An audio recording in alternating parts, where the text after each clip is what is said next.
Hi everyone, FisherMN here coming to you from Anoka, Minnesota.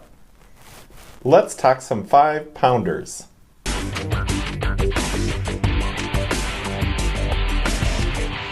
Summer 2018 was a great fishing season for me, both in numbers and in some big fish. The next 4 videos I'm going to put out are going to highlight all of the 5-pound bass that I caught here in Minnesota this summer. If you're from Minnesota, what do you think? Is a 5-pounder a trophy fish? If you're from elsewhere, what's a big fish in your area? It's always nice to tie into a big one, so I thought I'd tell you a little bit more of the story, even though each of these fish have been in a previous video. Let's get to the fish. Now I'm pretty excited when I catch a 5-pound bass. It's a big one here in Minnesota. But I am a bit humbled. This morning I was watching the Bassmaster series of tournaments, and they had one from the St. Johns River in Florida. And oh my goodness, they were catching them over 10 pounds. So what an amazing fish. It's just nice to know they can get that big. So I'm sure there's a few, at least 7 or 8 pounders swimming around here in Minnesota. A good goal for next year. But let's get on to this year. Going back to Grand Rapids. The difference this week is that we're going to be fishing a little bit later in the season. So it was in September that I was able to get out on a weekend and get out to the Grand Rapids area where I've been catching some big fish this summer. You kind of know you love fishing when you get up at about 3:45 a.m. so that you can drive and be one of the first people on the lake. In fact, I think I was the only person on the lake that day. When I got there, it's always interesting, just going that far north, there is a bit of a temperature difference. So I got a bit worried that it might be a little cold for my frog pattern fishing that I like to do. But as you'll see, it worked out. Sometimes I think people feel like it needs to be dead calm to fish a frog. And it can help, but if there's fish around, even with a little bit of chop, the fish will hit a frog. So you'll see this day, it was a little bit choppy by the reeds, but it still worked out pretty well. I'll mention I was working on a different project and I had my GoPro camera set on a different setting. It wasn't a very wide angle. So some of the shots before I finally realized that it wasn't on the right setting look a little bit different in this video. But I kind of like it because it really shows you, if I were a scientist in a lab and I were to make a bass lake, I would make it just like this lake in Grand Rapids. The reeds, it's almost like they were perfectly spaced out to fish a frog. You know, they had a little distance between them. They were nice and tall, and it was just easy to get the frog right into the strike zone with them. So this lake was just wonderful for reed fishing and frogs. And then when you got behind the reeds, there was a nice mix of kind of lily pads and some open areas, bass highways is what I call them, and just a great lake last summer to fish on. Now, you know, lakes change. We'll have to see this year what it looks like, because I'm definitely going back.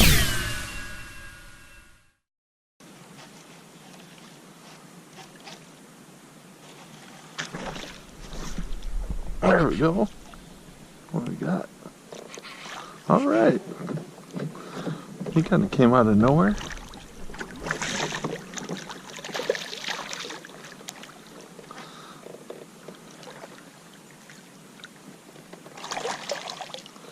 That's a nice one. 3-pounder.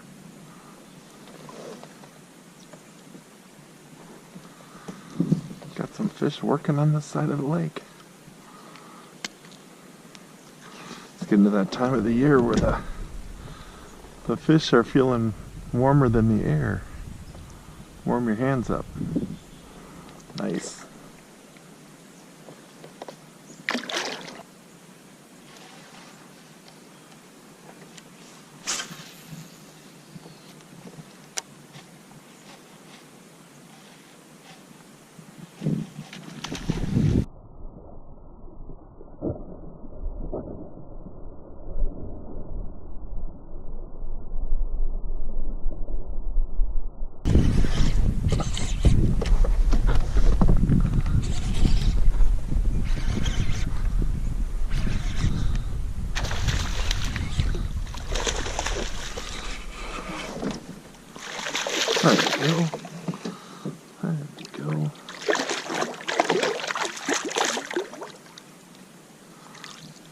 Nice one.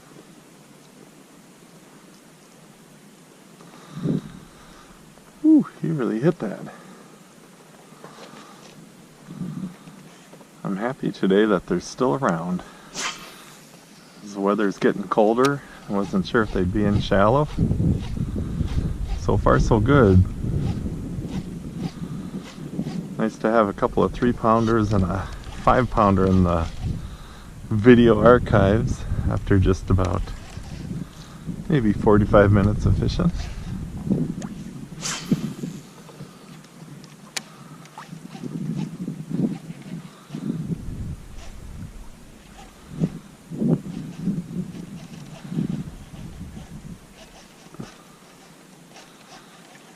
The big one and that last one that was pretty decent came kind of towards the inside, so I might switch my line after I get down to the end here.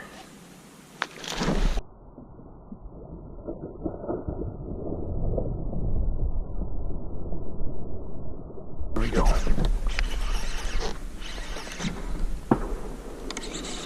That looked like a good one.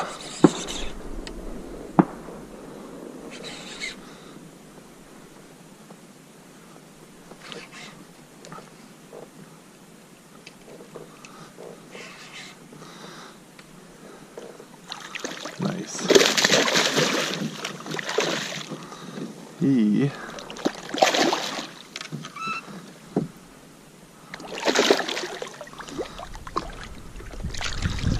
that one hard. Nice.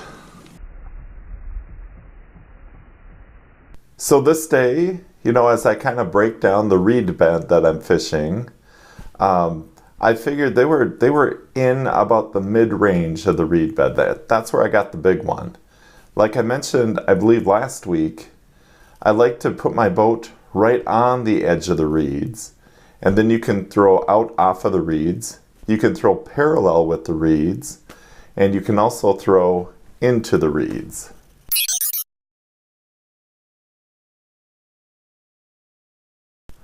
And that's so important. I'll show a little graphic on the screen. If you stay away from the reeds and cast in, you're only fishing about 6 feet of prime water, especially if you think they're on the edge of the reeds.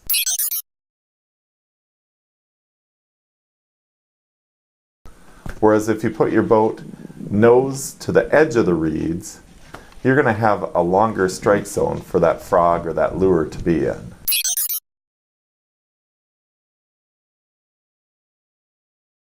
So it's just something that I really feel helps in the summertime. And I also feel like having a kayak makes that a little bit more possible. Sometimes you have to keep your boat off of the reeds a little bit or the weed bed because it gets shallow. Definitely a boat can be more spooky to the fish. But something to think about, at least take an angle in your casting so that it keeps that lure in the strike zone a little bit longer.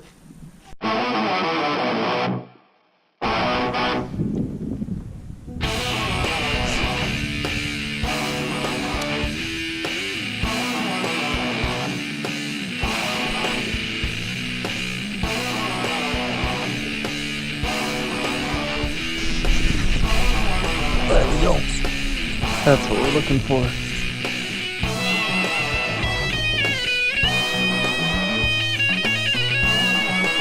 Nice one.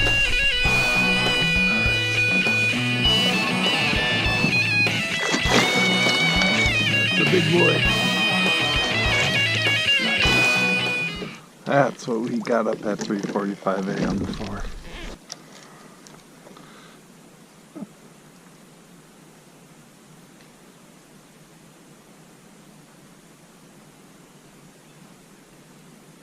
£5 2 ounces.